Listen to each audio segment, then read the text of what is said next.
That one Hey works. everybody. Sorry about that. That was really weird. The one posted at MyTownGov was for last week, for March Oh, 10th. oh, that was the problem. Yeah. Oh, because I just went in. I was like, I know I created one because saw the link, but okay. Thank you, Gail. I was trying to figure that out. I was sitting on it and I was like, I should check my email. Yeah. Mm. Well, I just updated the website too, so we should be cool in that regard. But hello, everybody. Um, why don't I call us to order at 7:04? I didn't get to read the emails. Who's on for minutes? Nate. Hey, okay, cool, great, cool. And um, whew, that was exciting. So let's see. I don't see any public for public comment. So maybe we could just move on if that makes sense. Yep. Sounds good. So I can give you guys the update on the solar idea, um, which is pretty cool. So when I guess it was last month that Mark was here and we talked about it. Yes. And so he set up a meeting with the smart folks at DOER, and we met with the contact person there probably 2 weeks later. And so the question that he was testing out was under Smart 3.0, which is the current Smart program, there's you can be a community. I'm forgetting what it is now. It's community solar, basically. So, not a CCA, but sort of you can go in and there's a definition where if you build a solar installation and you distribute to more than, I think, 100 customers, you're considered a community solar project. So it's not a dedicated recipient. So, like the one in town is that, there are a lot of private ones. And then there's a subcategory, which is the alternative approach, which is for CCAs. So, and in CCAs, you have to have the same kind of thing where you're serving multiple um, customers. So we fall into the alternative approach. And the question Mark had was, which we discussed, is could the financial benefit be extended to all the households in Shutesbury or in some aggregation of aggregations, or is it just people who are designated as low income households? And so the smart person whose name I didn't look up because I was futzing with the internet, basically said because Smart 3.0 is relatively new, like it was just approved within the last year, there's very low likelihood that they would extend it to all households. So it would just be the financial benefit of low income households, which I think we have 63 or 64. So we could create additionality and we could give financial benefit to folks in town. Um, and when Mark and I went back and forth, it's pretty clear since Shutesbury is small that we would have to engage other communities that are within the colonial world. So, there would be other low income households beyond just our 63 that would benefit. So that was the first conversation that was really good. And then in that conversation, we talked about, well, did DOER have contacts with MassDOT? Because we wanted to explore this along the Mass Pike. MassDOT controls all those properties. So they gave us the names of two people, but they said, their agency, DOER, has been not particularly successful. Oops, hold on. Got to let Frank in and Tom in.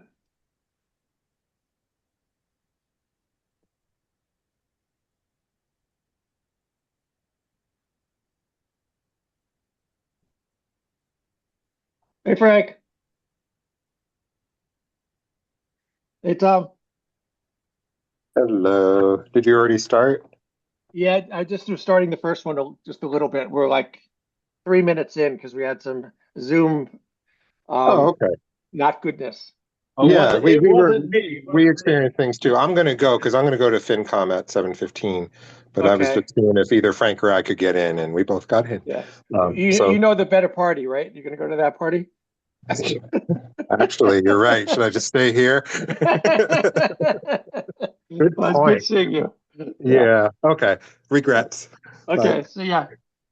Well, Frank, I was just giving an update about our community choice aggregation solar project, which we discussed with Colonial. So, so when we were talking to DOER folks, they gave us two contacts at MassDOT, but basically said they were not particularly successful in sort of engaging them. And so I've over the last bunch of years, I've been in communication with the climate chief who works for the governor, and I said if I reached out to her, would that be helpful in trying to get a MassDOT contact? And the guy at DOER said, sure, that'd be great. So I reached out to Melissa Hoffer, and surprisingly, I got a response within an hour. And then the next day, her staffer gave me a contact. So Mark and I had a conversation on Friday with, I think, 5 people from MassDOT. There's like there's a division, a sub part of MassDOT, which is about strategic partnerships, I think it is, and innovation. So they apparently have had a project for a while where they're identifying not only land, but assets, so they looked at all their assets, including bridges and things like that. Where could they put solar? They fortunately realized that putting solar on bridges doesn't make sense. So that's not on the table, but they were interested. They had never thought of this idea of sort of pairing CCA with a solar development, but they were intrigued by it. And Mark and I had a little bit of homework. There was a permitting question that I reached out to DOER on, and he reached out to some folks to get some specs. So, it might go at the pace of state government, which is not fast. But seems like there's an on-ramp. Mark's pretty excited by the prospect. And I think the general sense from he and I is if we could pull this off, not only would we be creating some additional solar, but we could actually be creating a model where, municipalities, the CCA could sort of leverage this. So to be continued, but I think in the last month you've made huge progress. Mark's pretty jazzed, which would be cool. So would we basically be making a separate overarching CCA on these on the additionality of panels not yet built? Well, so it would be a project that, is built, so it would all be brand new. And what Mark told MassDOT, because they were saying, well, we got parcels of different sizes, there's parking lots, there's canopies, there's different things. And Mark basically said that he, as Colonial, could package enough demand that they could provide for a project. So if we had a big project, he could find multiple municipalities who would be interested. And so the dynamic is Mark would partner with a developer to say, hey, MassDOT will lease you this land for, 20 years or whatever the life of the project would be. Based upon that, Mark would go out and find enough communities to create the demand for what the available supply was. So, and he would manage the contract. So like, I'm not sure if we would have, Shutesbury would have a contract with Mark, who would have a master contract with the developer, or if we would have, a contract with the developer and Mark would make sure that it worked for us. I'm not sure that part, like that's sort of his purview. But he's talking to the developers now to basically say, hey, if we can get you land, and one of the nice things is, I would assume, because MassDOT, number one, is part of state government and they want to create more clean energy, and they're also just a state government, so they're not driven by profit. It's more attractive for a developer because the lease will probably be more affordable. And then they also, because of this, the smart program options, they get an additional adder to what the usual rate would be. So, and then if we did canopies, they get an adder on top of that. So it could be financially appealing. The hard work is, I think the hard work was getting in front of MassDOT, because they admittedly, there's a whole team that's relatively new. There was one guy apparently, like, if you're driving west on the north side near Framingham, there's some panels right near the rest stop. It's like around Wayland, Framingham, there's some, and there's a couple of spots where there's panels. There was one guy who retired about 3 years ago. Solar panels on the Pike was his pet project. So he has since retired. So organizational knowledge has sort of lapsed. If it was even, maybe it's too generous to say there was organizational knowledge. There was individual knowledge and incentive. So, so this is getting formalized. So we shall see. But that's my exciting report. So we made big progress there. We might be yet again the little town who roared, in making a difference. Greg. Yay. Why not bridges? I don't know. They just sort of thought panel. I could ask them next time we talk to them. Well, like, the covered bridges have roofs, and I've seen bridges that build like a net for foot traffic. That could be a place panels go. I don't know. I mean, I'll ask. totally I'm willing to be totally wrong about that, but I'm just Yeah, Maybe they're too curious why windy. bridges. Maybe, yeah, I don't know. Isn't Massachusetts bridges like most of them are at a certain level of deterioration too? Yeah. Yeah, I mean across the United States, honestly, it's not just a Massachusetts problem. We know that. Yeah. So Infrastructure. Well, I would say, Greg, assuming that we keep engaging with MassDOT, it's definitely worth asking that question. I mean, I think these folks are interested, but they're just getting their heads around it.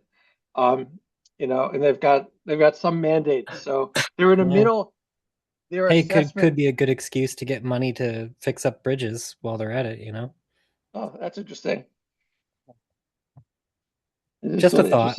Yeah. Popped into my head because everything else sounded great, but you said they couldn't build on bridges, and Yeah. it stuck in my head. Yeah, I'm pretty confident they can't build on tunnels. Mhm. Yeah. Well, those are underground, Michael. But thank you. You're welcome. So that's my update. I think, Greg, I know your update about Stormwater Committee because Gail and I were just at Select Board, but I can keep. Basically, you haven't met. Yeah. And what Gail and I heard from Haley's report is that there's only two people who have agreed to be on the committee, you and Jen Wallace. All right. And what are we doing? Well, so Haley asked the Select Board for guidance on that because apparently there have been two outreach attempts. Even committees who, were asked, like the Concom, no one's volunteered. So I think, Gail, correct me if I'm wrong, it sounded like the Select Board is interested in reducing the number of people to making it 5. So if they found one more person, it'd be a quorum, and then they could do business. You guys could do business. So, it'd be broad enough that you could expand to 5, but you really only need 3. Right. And reaching out to specific individuals rather than going to committees for representation. Yeah. So did I miss anything else, Gail? That was it. Okay, cool. Great. So we get a gold star for you volunteering, but we're still in a holding pattern. Yeah, I mean, I would love to accept some some praise, but I have done almost nothing other than read some documents so far. So raising your hand counts. So I guess. Yeah. So I think the bigger discussion is sort of the climate leader grant stuff. And, I sent you all some documents based on, my reading, which hopefully was helpful. Yes. But it seems like we should just focus on that for discussion and get a sense of what's possible, what we want to do. I mean, I will say, I saw Joe Comerford last week, and I told her that we were waiting for a climate leader status, and she basically said, "You should use me if you want to, if you want to make inquiries as to when it's happening, if we can sort of nudge DOER to give us, either the status information. We should use her. So I emailed her the next day and I said, can you inquire? And I got back through her from DOER is that we're probably going to hear in mid-April. So I forget I could read the email, but basically there was nothing that made anyone seem like we weren't going to get it. But it's just a matter of waiting for whatever their process is. So I'm just going to pull up one of the documents I created for a sec.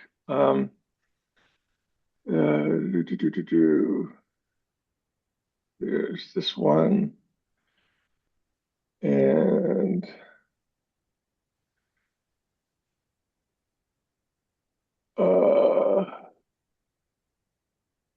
cool. Okay.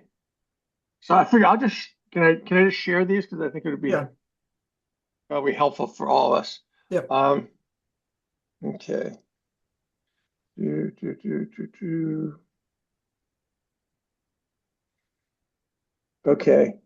Can you guys see that? Yes. Yep. Cool. Great. So it's mostly just to get us all on the same page, but in terms of the grant, it's offered twice a year. In August, it's officially called the Decarbonization Accelerated Grant Program. And the purpose is exactly, I'm pleased about, so the purpose is to reduce greenhouse gas emissions in municipal operations. So that we sort of knew. What I'm really happy is that it supports projects that are linked to the implementation of the decarbonization roadmap. So, what we got in the roadmap is basically the bounds of what we can ask for, or primarily, I'm guessing, there could be something that we didn't address that if it was small, we could probably ask for. But, I think our thinking so far strategically made sense. And then, let's see. I think down here is the requirements. This is some of the, there's always a hitch. So you have to include a comprehensive training plan. So if we implement something, we just have to make sure that town staff know how to do it. So, like if we had geothermal, we need to have, whoever is going to be at the school understand the system. That seems to make a lot of sense. We have to have comprehensive maintenance plan as part of that. Also makes sense. If we decided, which I don't think is the leading edge of the discussion, but if we wanted to do solar, it could be owned by us. It could be owned by the school. It could be owned by a third party, which I think is probably a little trickier. Mary Lou, hold on one sec. I'll get to you in a minute. It could be canopies. So like we talked somewhere in the last couple of months about if we did, solar at the school, we could do canopies. We could also do just ground mount, or we could do roof mount. And I don't think there's any catches for the ground mount and the rooftop. If we do canopy, we have to have charging underneath. But we did talk about there's this domino effect of, in order to do that, we have to have a new parking lot. If we're going to do the new parking lot, we have to wire it. So I don't know if we want to go there, but that's sort of one of the requirements. And if we did batteries, there's requirements about that. I don't think batteries is on the front edge of the list, but that's some thoughts. And then for the envelope, because we do have HVAC, I think we went through this with the LED, Gail, where we had to do the envelope first. So, if we did it, the elementary school, it seems like we got the envelope covered. Yeah. And then there's a whole bunch of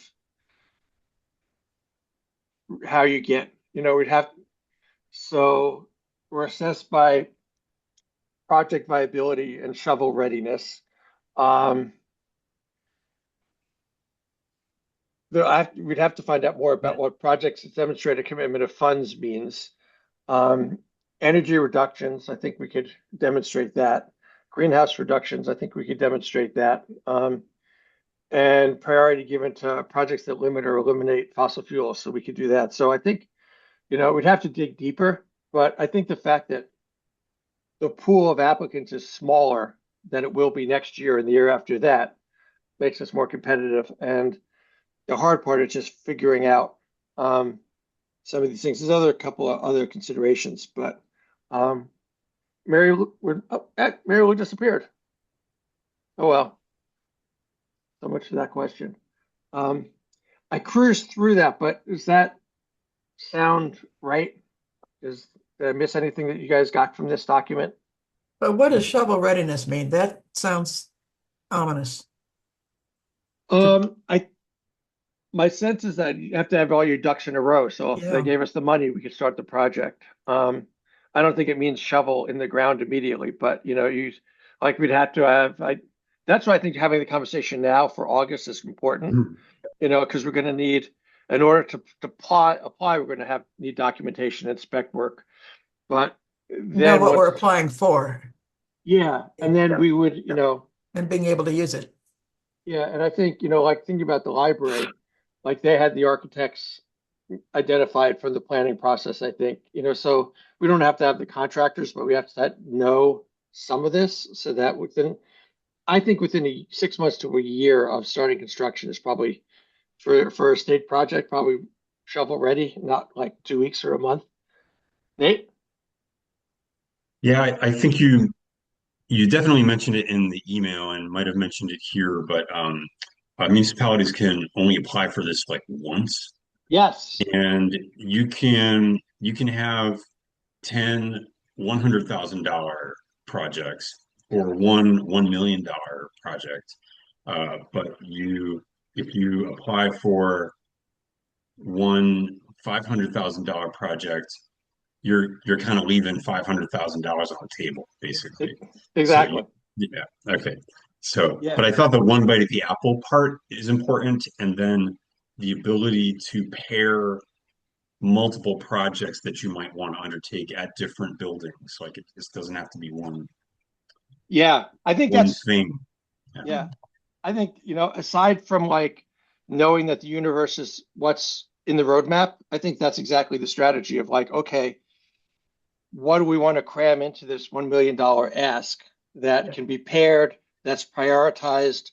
When I was thinking about, without getting into the details of like which ones we should do yet, like I think what we learned is if we did geothermal, it would blow through the $1 million right out of the gate. So what does that mean? Like there's ways to go where you could say we're going to do that, then we're going to try to get other grants, but it might not make it shovel ready. But if we have smaller things that are not the geothermal, like just say there's a 50 grand and another 50 grand and then a $900,000 for geothermal, we can start the smaller ones because then we're shovel ready and try to figure out. Because interestingly, I'll get to you in a sec, Greg. Interestingly, Trump still likes geothermal.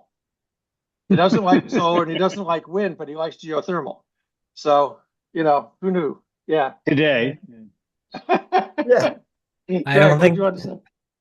Yeah, I don't think he likes anything. It's all just kind of in one ear out the other. My question is I'm actually glad, Frank, you're here because you might actually know the answer to this.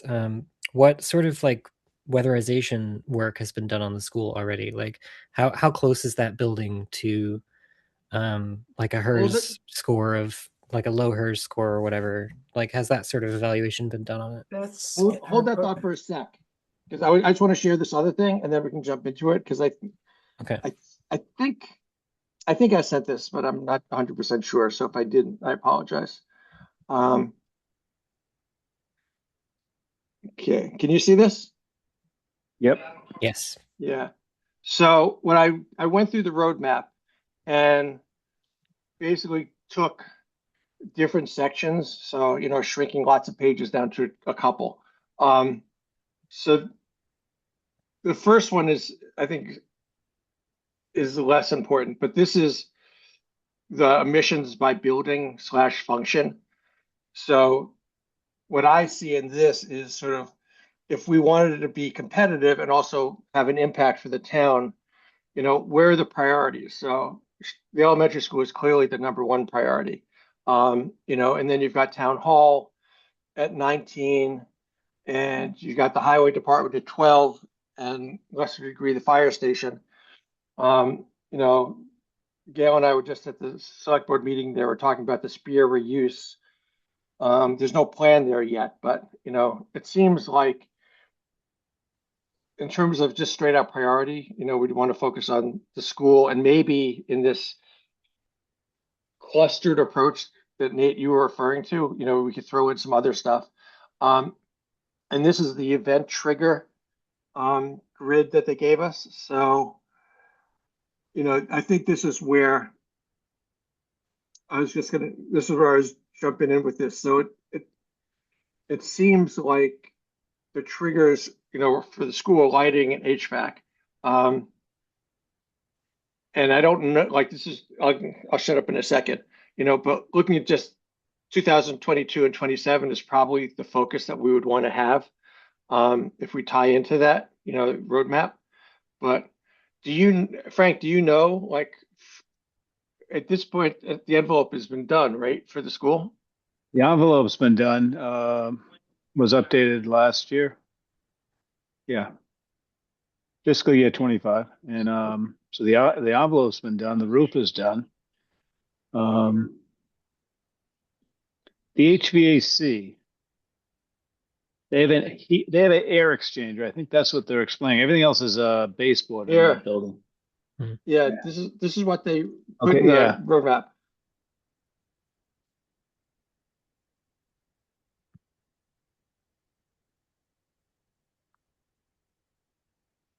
See,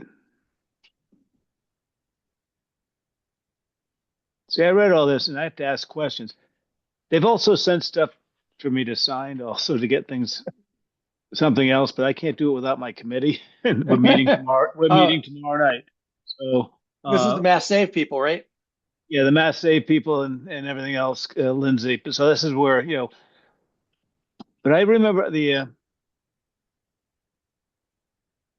HVAC is probably the air exchange system that has a heating system on it from the boiler. Right. This is the Take out- air that's coming down. It's the air they exchange in the building where the heat is baseboards around the perimeters of it, and then the library and back offices have a new heat mini split. It's a big mini split. And then Well, the way Matt explained it to me was after when we were on the tour and you guys walked away, he sort of went Yep. back and showed me.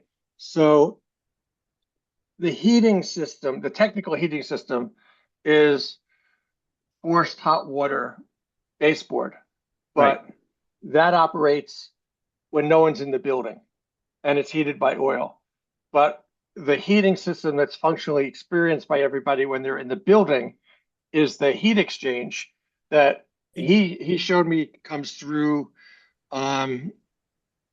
the ceiling panels. Like there's, it's pushing it down. And so if you go into the boiler room, there's some piping that heats up the air from the boilers, and then that hot air gets forced through and exchanged through.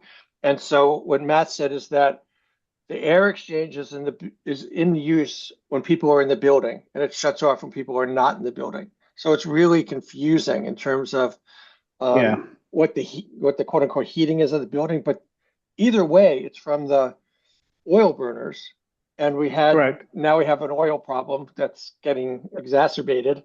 but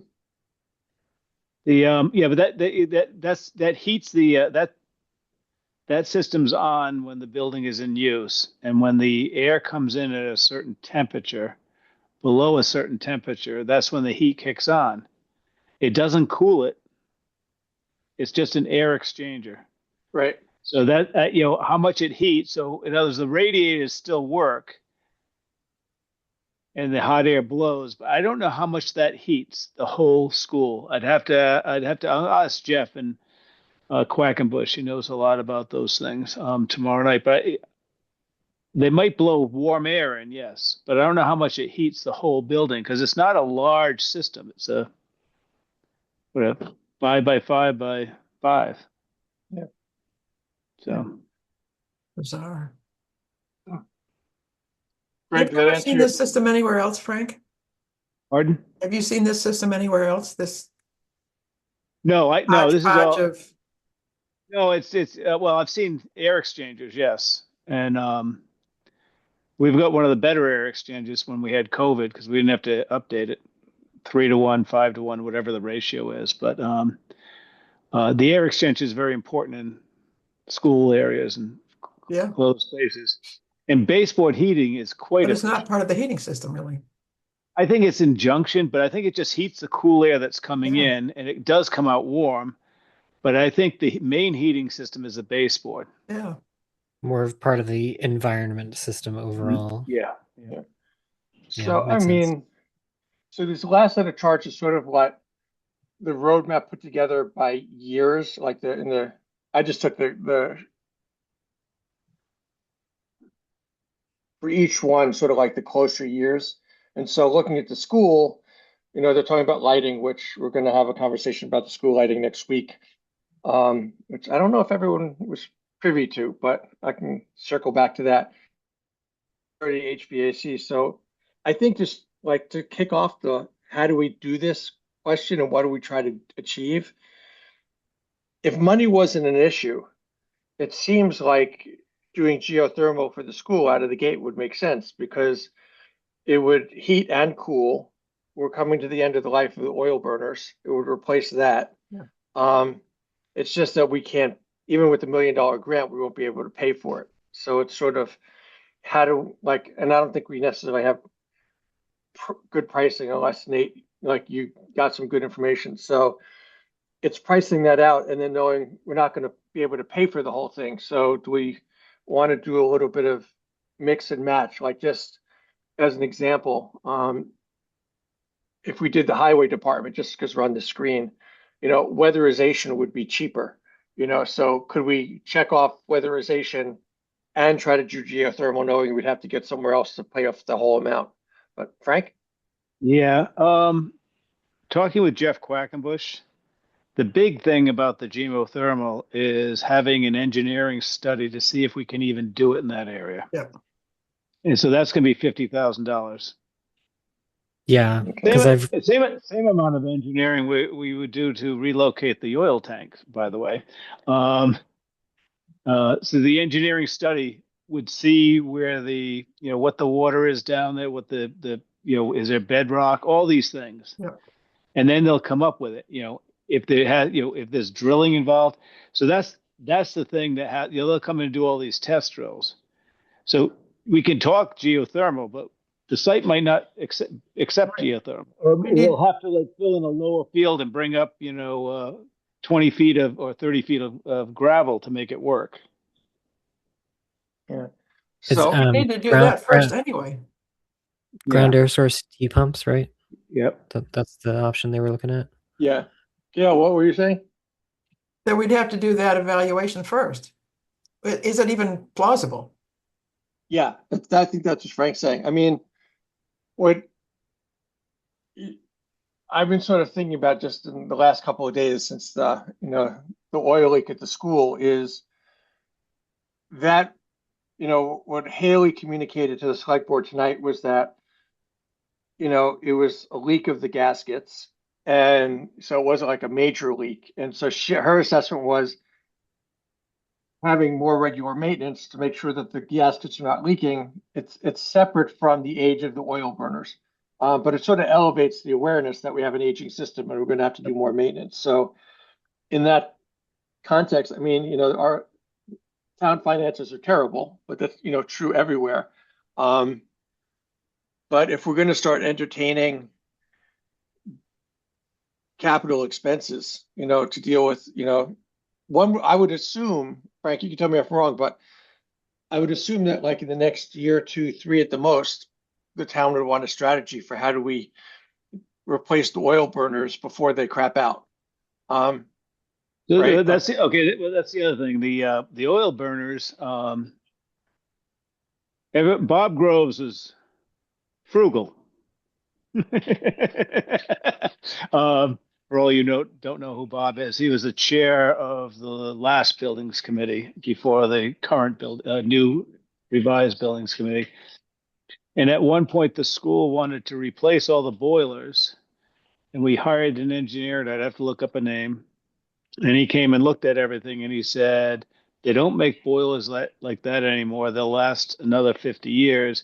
You want to replace the burner, not the boiler, the burner, if you need to, and all the valves and computers on that thing." So that's what we went to town meeting with, and that's what we put X amount of monies in. So all that is up to date, and so that's a strong thing working. I'd have to go back and look at minutes and try to find the contracts we had to see the life expectancy of those. So when someone says replace the boilers, it's a 6-digit to replace the boilers, and some of those valves, computerized valves, are only 3 years old. That's what I was confused on that one.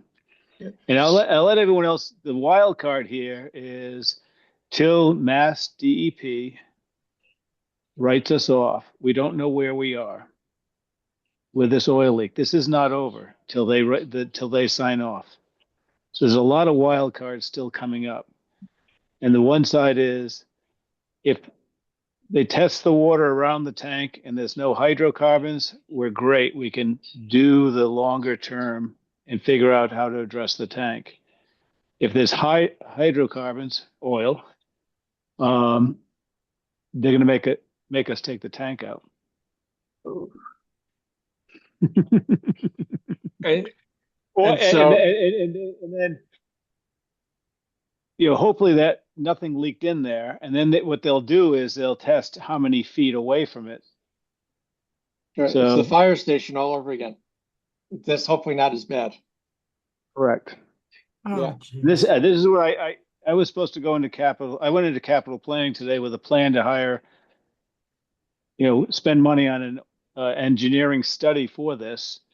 But I talked to Jeff Quackenbush. We're also talking about thermal, so we need to do that study. Does the town want to spend $100,000 on 2 different studies and only be able to do one, or be forced to do one first? So I didn't propose anything this year for capital planning, and that's for 27. So it till DEP comes out. And I don't know how fast they work. And Titanbom's going to start get directions from them, and I know there's going to be groundwater testing. Yeah. So we don't know where the tank is till they sign off. So if we had to replace the tank, does that commit us to going down the fossil fuel pathway because we just invested a bunch of money in remediation in the tank, and that sort of giving up the geothermal stuff for a while is not practical?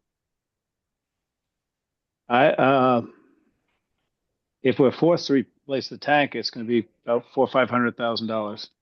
Yeah. So yeah, it's a commitment. Yes, it is a commitment. So, the town would have. I don't know how the town handled the fire station, but it was a commitment. This is a heating system for a school, which is different from the tanks that were at the old fire station. Yeah, but you can't leave a school unheated, so we'd have to. Only in the summer. Only in the summer. Yeah.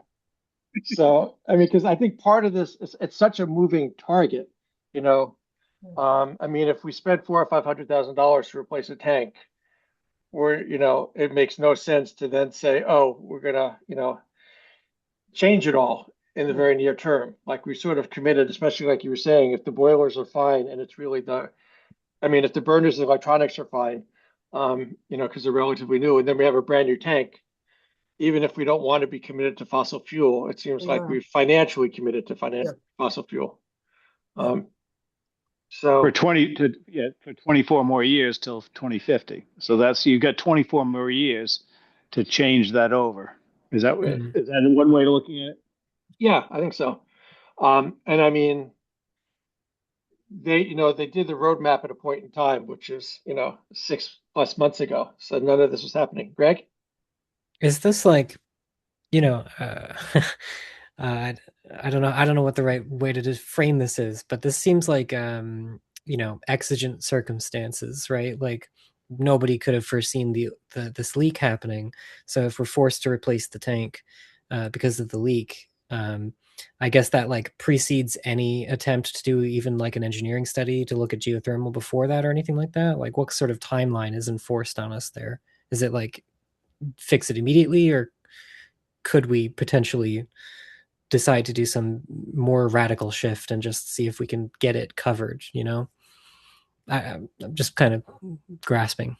Say that again. I didn't quite follow. Like Unless someone else understood it. yeah. Let me know if I'm talking crazy here, but it just feels like we should be able to say, asking for this money from the grant program and getting it early or something like that because we need it right now to get the engineering study in or get geothermal built right now. You know, Well, we can't even, well, is it a timeline question or is it a resources question? I think it's both, so the Yes. timeline, like we don't even have our certification yet, like until next month, and then we can't apply till August. So we can't even make an official request for money. And then they Mhm. give out the money twice a year. So my guess is if we apply in August and we get approved, well, we're looking at like January, February of 28.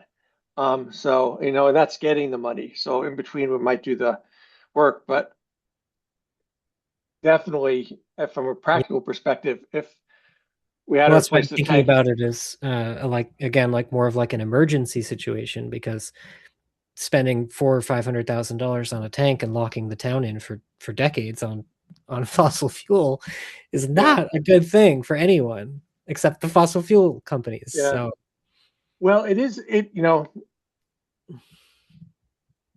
I would, it's an interesting thought. Like I think I would talk to Haley in the select board, but once we know what DEP says, if we had to buy it, I mean, if we had to buy a new tank and remove it, I think they would do that quickly, right? Like they're not Although gonna, quickly it might be in 3 months. okay.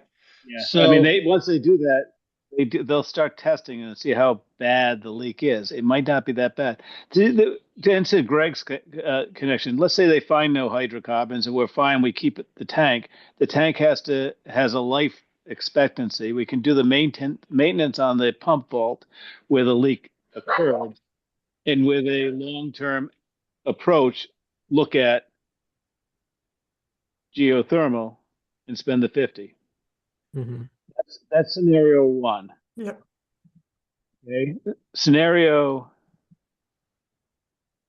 two is if WEP, I'm just talking about the tank. If WEP, Mass DEP, comes in and says, we found hydrocarbons in the ground, this is what you have to do, then we're going to have to replace the tank.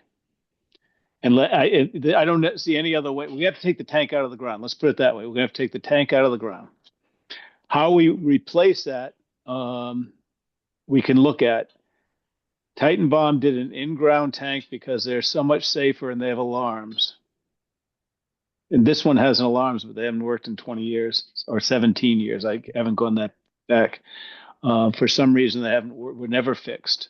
Oh, Um, finances. So I just did this budget to figure out where we were. And that's the number they came up with. I need to ask another engineering company, what about, and I'll try to do this week, what about a temporary above ground tank, which is less intrusive? I believe it's higher insurance. And then we have a scenario, if we have to remove the tank, it's going to be about $150,000. And then see if an above ground tank is less than the $400,000 that they have replaced. So, I mean, there's a lot of options there. So we have to get all the options. adding another in-ground is the most expensive. If we can find a cheaper route, a temporary route for a 3-year project, and that we find out that geothermal is actually functional in that area and we can go with that, we can apply for that money. Yeah. But the problem is timing on the monies. Yeah, and I think Greg, where you're going is like, is there a white knight? Like, would the state come in and say, "Oh, you guys have just had like a bad situation"? I can't imagine that happening. Like I was thinking, could we ask, Joe Comerford and Aaron Saunders to go to bat for us? But the budgets are basically baked in at this point, and that's a lot of money, so probably not. Mhm. Unfortunately, I think if we just playing out that scenario, if we had a cheaper above ground, interim solution, we would make a compelling case perhaps to say, like, can we go to geothermal and get off of this, problematic situation? But that's Yeah. just from a grant perspective.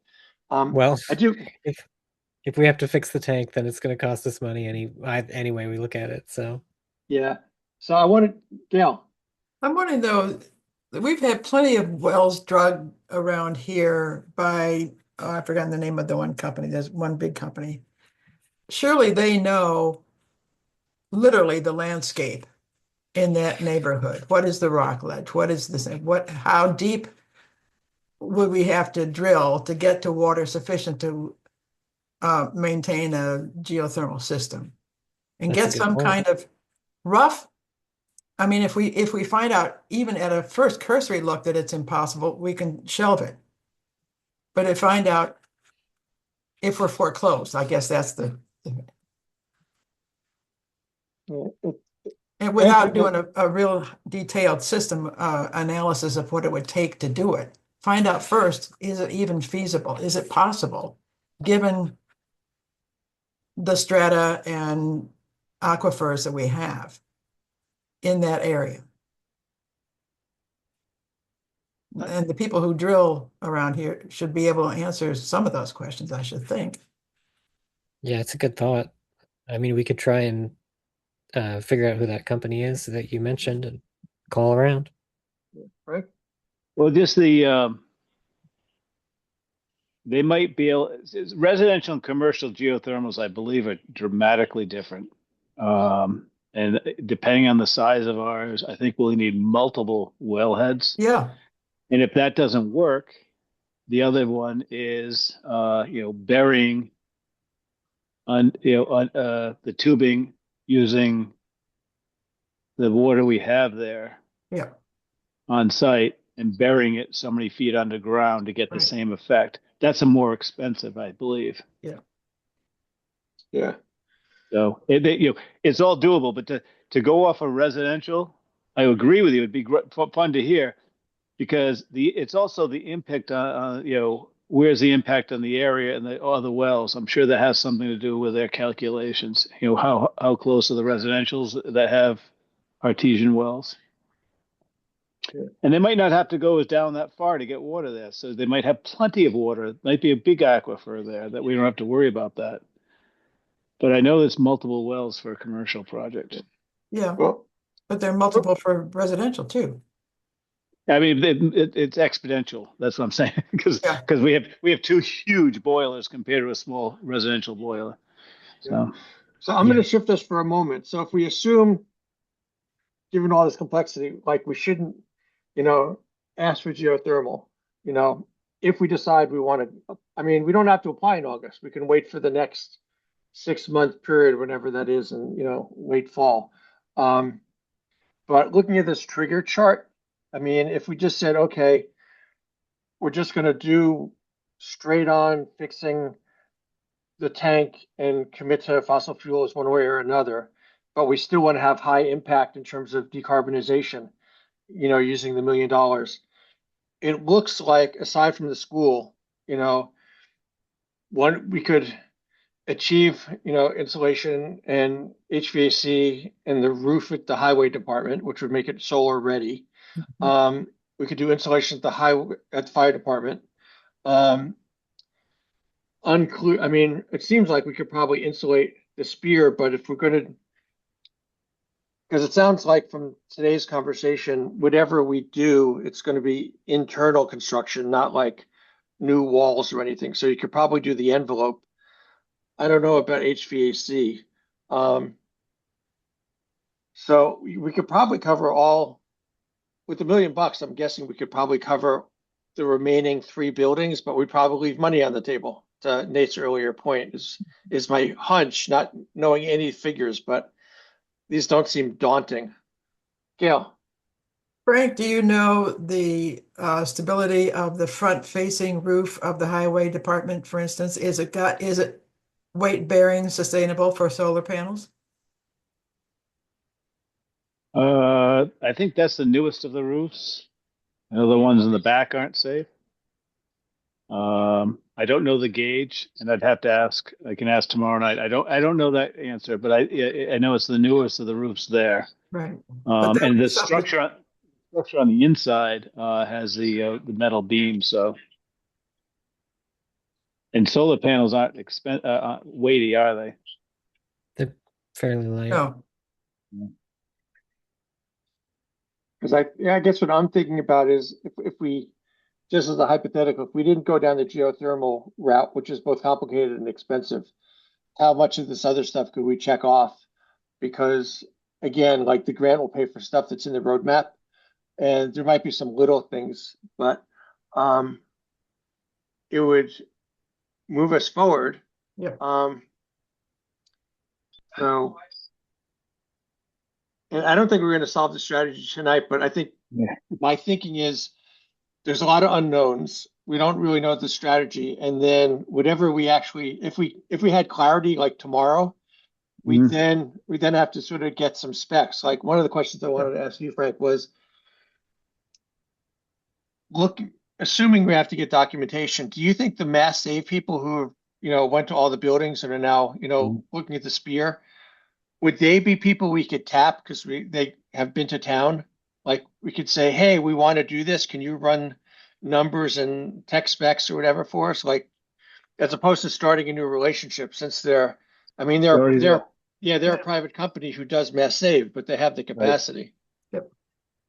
I think they have a lot of capacity because they brought a lot of people in to look at these things. A company from Pittsfield, someone from the state, this whole thing. So, you write all that up and send it to me. I could ask tomorrow. Okay. Okay. Cool. Okay. I will do. And this is Lindsay, right? That you're meeting with. Yep. No, tomorrow I'm going. Yeah, I can email Lindsay tomorrow. I'm doing all that paperwork for Lindsay with the buildings committee's meeting. Oh, right. Okay, cool. Yeah. Because it seems like if we got clarity, that's the next step. It's like we need documentation in order to actually apply for the grant, besides having good ideas. right. So, Then we can pool these things, as you started in saying, a collective of different things to make up the total package. yeah. and put off the Mhm. geothermal. And there could be, I mean, I don't, just as with the Spear Reuse Committee, what they were talking about today, for those of you who weren't at the meeting, they had 3 scenarios. One was, Gail, I might forget one. The first scenario was make the Spear meeting rooms only, with or without a bathroom, depending upon, the cost. The second one was making the Spear the police station, which would require, water and septic. And then the third version was reconfiguring town hall by moving stuff around for, meeting space and all. And then Leslie Bracebridge brought up the fact of, they should actually expand their scope and maybe think about putting the police down near the highway department, which would give them a better location in a quicker period of time, which would also free up space. All to say, one, they don't know what they're doing yet, but if just say, we did a whole bunch of these other projects and we came up with 850,000, or, if there was something that came clear before August, we could put it in. I'm guessing we could squeeze in something else because, the Spear is in the roadmap. So I don't know that for sure, but Throw in plumbing and running water in the Spear and envelopes. I think the envelope is probably insulation, right? It's already there. Yeah. I mean, yeah, I whatever- mean, The point was made at the end of the meeting that whatever use is going to be made of that building should have running water and a toilet. yeah, yeah. And they would have to upgrade the insulation, spray the basement so there are no air leaks on the old stone foundation, Right. and do a lot of that. They'd have to do a lot of insulation, so that would be one thing. And when they say HVAC on this chart, I mean, they already have a mini split, right? That's what it is, yeah. They already have what? A mini split. Yeah. Right. And the other thing Lindsay said is they calculate everything else is there's a telephone pole right next to the building. So they could change the power there to a bigger mini split, that could heat the whole thing rather than being a subsidy. There's a really big one in the courtyard of the school. It's bigger than all the other ones in town. And it just produces more. It's an air conditioned and a heat thing, but I think, but it's a large. They make different sizes other than the ones we have. Okay. So I don't know if we've beaten this to death. I'm just thinking about like next steps, since we don't really have answers, but it seems like next steps, what I'm getting is, I mean, Frank, you're going to be intimately involved with this oil tank and DEP, so you'll sort of know that, which I think informs a lot. I know that,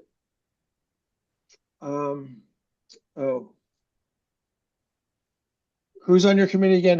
Not Steve, UMass. Quackenbush? Yes, Quackenbush. Jeff, thank you. Like Jeff was going to try to, get a sense of cost, but he was dubious because, he wasn't sure if people would be able to do it. It seems like somehow it's one of the things is figuring out what the potential cost is. Like if it's $4 million, we might say, unless we do a bond, which is possible, you get a grant for $1 million and you bond $3 million, and then we can sort of have geothermal for a long time. I guess what I'm thinking is we don't know a lot. We need to know more. And we could, like, the runway for being prepared for August could easily get eaten up where, like we could not do August, we could do the next cycle. But I think with each cycle, we lose a little bit of our competitiveness. But then again, if we're more prepared, we'll be competitive. So it's I just want to keep it on our radar so that like we're all talking to each other and thinking about this. Yeah. And I agree with Nate, get your ducks in line and spend all $1 million, leave nothing on the table. Totally. Yeah. Yeah. If you got one shot, you might as well just grab what you can. Exactly. Cool. So did we miss anything in this conversation? Nope. Cool. Thanks for the summary, Michael. That was very helpful. Yes, very. Cool. Yeah, and Frank, I want to appreciate you. You're not appointed, but you're de facto member of ECAC at this point. So, and I want to keep it that way. Yeah, and if ever you need someone to come to buildings to sort of talk about stuff, Yeah, I will. Yep. let me know. So I think we could just segue to minutes and then adjourn if no one else has anything else. How's that? Oh, we don't have minutes. Do we have minutes? Oh, we do. Okay, I missed that. Greg sent them out. Cool. Can you unshare the? Yes, I'm going to. Hold on one sec. There we go. Cool. Hey, wow, we did good on time. I'm really impressed with us.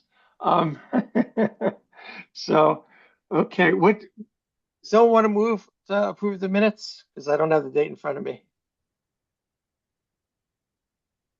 February 6th? 3rd. 3rd. Okay. So is that you moving to approve them, Miguel? Yes. Okay, anyone want a second? Great. Nate, did you have a chance to see him? Yes, yes. Nate sent me feedback, which I accepted. I'll send the final document after this meeting. Cool. It was just Okay. one word. Okay, really substantive. But why don't we vote? Gail, how do you vote on the Aye. minutes? Nate, Aye. Greg, Aye.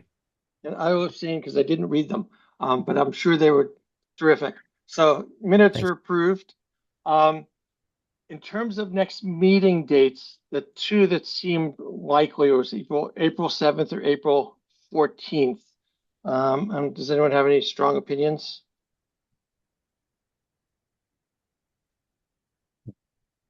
They're both Tuesdays. Any sports, Nate? Nope, hockey's done. Okay. Greg, do you care? Doesn't look like I've got anything scheduled for either date, so I'm good. Okay, let's see. And I guess, Frank, since you're here, what, in terms of like having more information, do you think doing it on the 14th would be smarter, or doesn't it really matter? Oh, actually, let's do the 14th. I just realized I've got something on the 7th. Okay. So, I don't have a crystal ball with Mass Saves. They're going to talk directly to, they're going to send a report to Haley, and that's when Titan Bond's going to find out about it. So it's, we'll find out when we get the report. okay, let's assume the 14th then, and we'll go from there.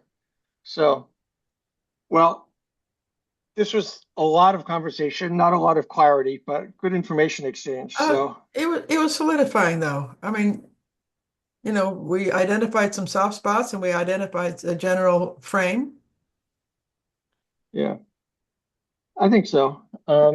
So, as stuff comes up, Frank, if you find stuff out, either shoot me or all of us an email, and I'll do the same. And Nate, if you hear anything through your school committee connections of interest, feel free to either do it or, delegate internally. Will do. But cool. Anyone want to move to adjourn? I would like to move to adjourn. A second. Okay. Assuming no discussion, Gail, how do you vote? Let me see. I think yes. Okay, Greg, Aye. Nate, Aye. and I am an aye. We are adjourned. Have a delightful evening, you all. Thank Bye-bye. you. Thank you. Thanks again. See you guys soon. Bye all.